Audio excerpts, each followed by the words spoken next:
Girl. Hi everyone, I'm here at the Bible reading. I hope you're having a good day. Let's go through our prayer requests. Meow. Yes. Meow. You come here, you're going to read them today. No, I'm not. Come here. Now take this book. I find it very offensive that you won't even follow along anymore. Sit down. Shake your butt at me. Layla, he needs a spanking. That's right. You ain't going to smack your own butt for long. I'm going to get, look what I got. For when he acts up. Slice water that extends. So I can reach over there and whack him more. Go ahead. Show me your butt again. That's what I thought. It's alright, I got a red one in there somewhere. Okay. So let's keep the following people in prayer. Luke Boggs, Hannah Denny, Abby and Liam, Elizabeth and her grandson Dominic, Sherm, Rhonda Karshner, Cindy and Jim, Dora Carper, Layla and her son Emil, Jimmy Myers, Ray and Donna Dunlap, Joyce Light, Bonnie Jean's cat Misty that she returns home, Bonnie Jean's dad and Bonnie Jean's sister-in-law Lori who lost her husband, and Judy Thompson. Oh, I keep forgetting there's three more on this side, I'm sorry. And Garnet Boyer, she lives right across from us. She's elderly and lives alone. She's a widow. And her daughter Norma Boyer, who has a problem with her heart right now. And also my youngest sister Melly Stanley. She has relapsed and is back on drugs again. And I believe, like last time, meth.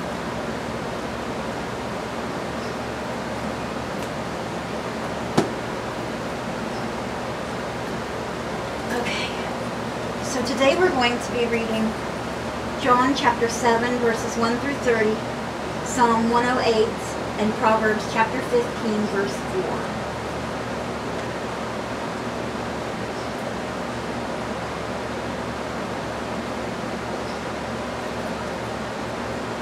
Jesus goes to the Festival of Tabernacles, and Jesus teaches at the festival.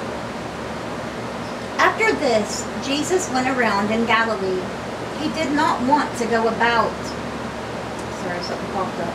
Let me start over. After this, Jesus went around in Galilee. He did not want to go about in Judea because the Jewish leaders there were looking for a way to kill him. But when the Jewish Festival of Tabernacles was near, Jesus' brothers said to him, "Leave Galilee and go to Judea, so that your disciples there may see the works you do. No one who wants to become a public figure acts in secret. Since you are doing these things, show yourself to the world, for even his own brothers did not believe in him." Blood brothers. Mary's other children she had after Jesus, with Joseph. Therefore, Jesus told them, "My time is not yet here. For you, any time will do. The world cannot hate you, but it hates me, because I testify that its works are evil." And it is. The devil's the prince of this world. This world's evil. "You go to the festival.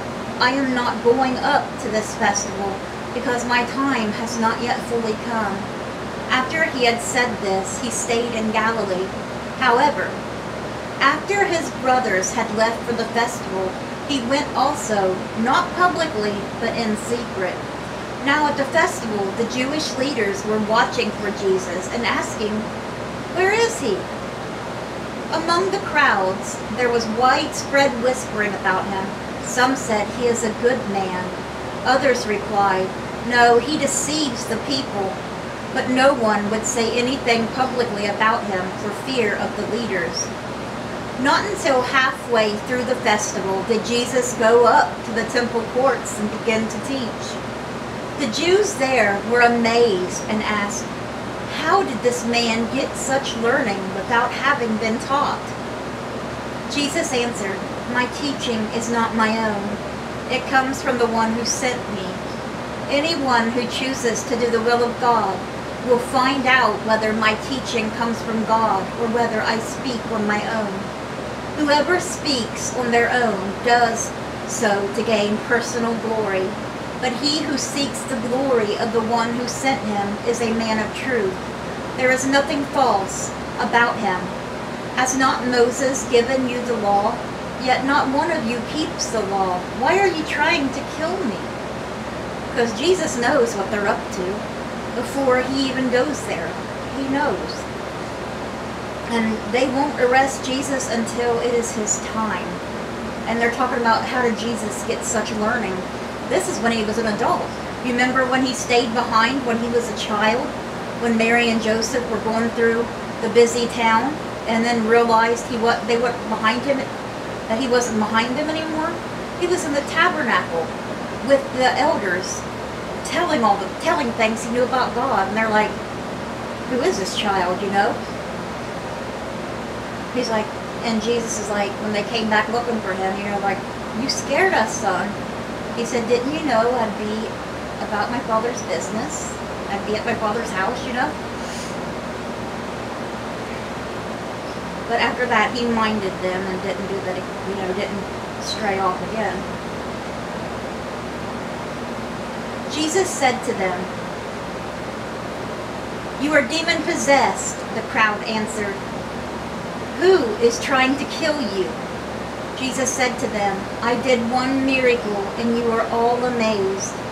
Yet, because Moses gave you circumcision, though actually it did not come from Moses, but from the patriarchs, you circumcise a boy on the Sabbath. Now if a boy can be circumcised on the Sabbath, so that the law of Moses may not be broken, why are you angry with me for healing a man's whole body on the Sabbath? Stop judging by mere appearances, but instead judge correctly. They think it's okay to follow Moses, but little do they know they're telling the Son of God that he cannot heal or help someone on the Sabbath, which is the day of rest. But they can circumcise a boy. This is the Son of God. Jesus can do what he wants. And I don't think God has it, even if it's Sunday, even if it's a Sabbath, and you're not supposed to do nothing.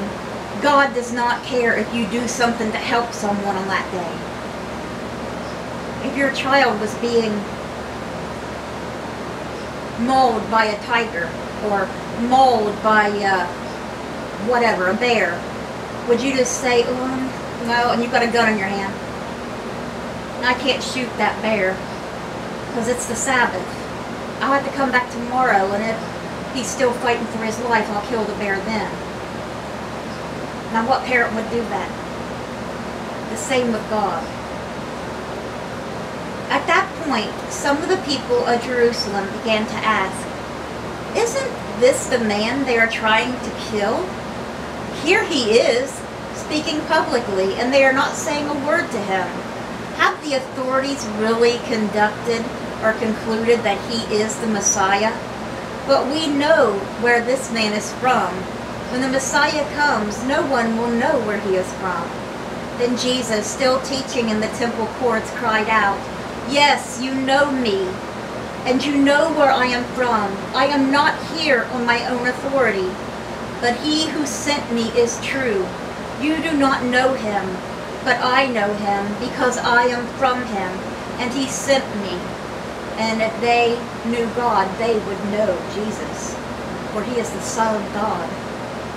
At this, they tried to seize him, but no one laid a hand on him because his hour had not yet come. That's right, it wasn't meant for Jesus to get arrested yet. And you remember, he knew when he was going to get arrested, because Jesus and God know what we're thinking and what we're going to do before we even say or do it.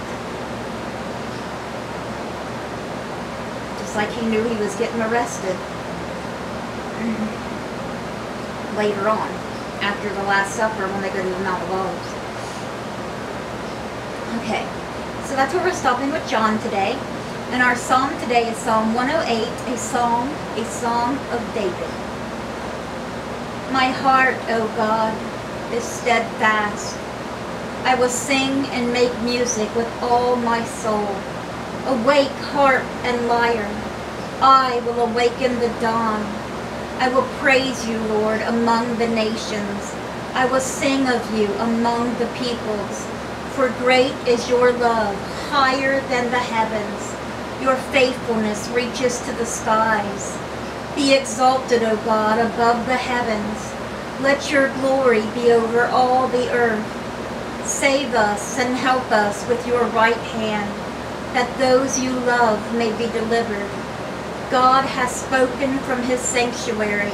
In triumph, I will parcel out Shechem and measure off the valley of Succoth.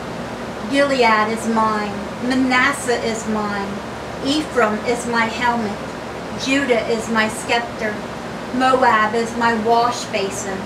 On Edom I toss my sandals. Over Philistia I shout in triumph.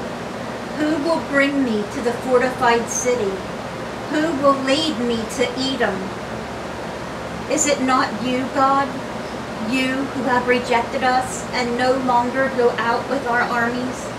Give us aid against the enemy, for human help is worthless. With God we will gain the victory, and he will trample down our enemies. Amen. That's right, because God can do it. You can have an army of 600,000 men, and they cannot do what God can do for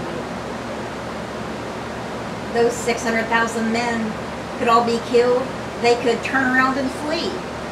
They could join the other side. But God will take care of you. All right, and ending today's Bible reading is one proverb. Proverbs chapter 15, verse 4, and it says, "The soothing tongue is a tree of life, but a perverse tongue crushes the spirit." You can catch more flies with honey than vinegar. Remember that. You start yelling at somebody, fighting and screaming. Like, let's say you lent them something. You lent them your lawnmower, and they never gave it back. You go up and start cussing at them and threatening them and even hitting them, if you want to say, and they're not going to want to give it back to you. They're going to fight you. They're going to cuss back at you, and it's going to you lost a friend. But if you go up to them calmly and explain to them, you know, I was nice enough to let you borrow my mower, but I really need it back right now because I got to cut my grass. If you need to use it again, you're more than welcome. I think your friendship will be saved, and then they will give you the mower. Catch more flies with honey than vinegar. Alright guys, I hope you guys have a great rest of your day. Let's bring those souls to Jesus, and God willing, we'll see you guys again tomorrow with another Bible reading. Bye guys. God bless.